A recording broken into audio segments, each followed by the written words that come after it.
It does seem as if the bigger picture issue here and the underlying theme of this visit to Korea and indeed her whole trip is to do this friend-shoring business, is to try and gather everybody behind this united front against China, doesn't it? Yeah, I think so. This has been a major focus of the Biden administration on supply chain resiliency. It certainly was featured in the Biden visit to Seoul with President Yoon back in May. And joint statements by the leaders have really underscored supply chain resiliency as an area of focus, I think, for both countries. Supply chain resiliency is one benign global issue, for sure. But like I say, there seems to be a much sharper point to all of this. We're trying to get, there's this suggestion right now that U.S. companies, if the CHIPS Act passes in the U.S. companies that want to benefit from this must somehow pledge not to work with China in the future. There's plenty of comments being made by Yellen on this trip against China and bringing people on board to attack China. Let me just read you one of them.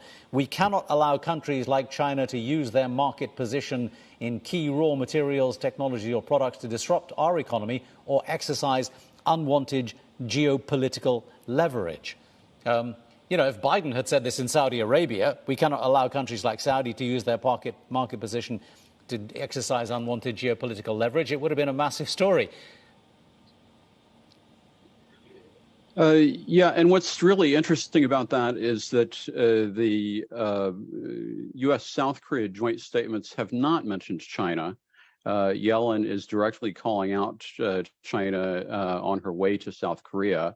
And I think that does send a message to South Korea about how the U.S. is framing it. And it's a message that South Korea has so far been reticent to embrace, even under the conservative administration of President Yoon so far. We'll see if that changes.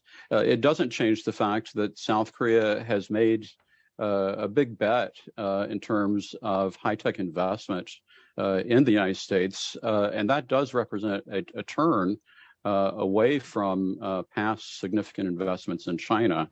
So to that extent, I think that South Korea, is on board, but there's a lot of sunk investment costs that companies like Samsung and SK Hynix have in terms of plant in China that they're not necessarily going to want to abandon immediately. So I think that what is happening is that the cutting edge technology investments are coming to the U.S.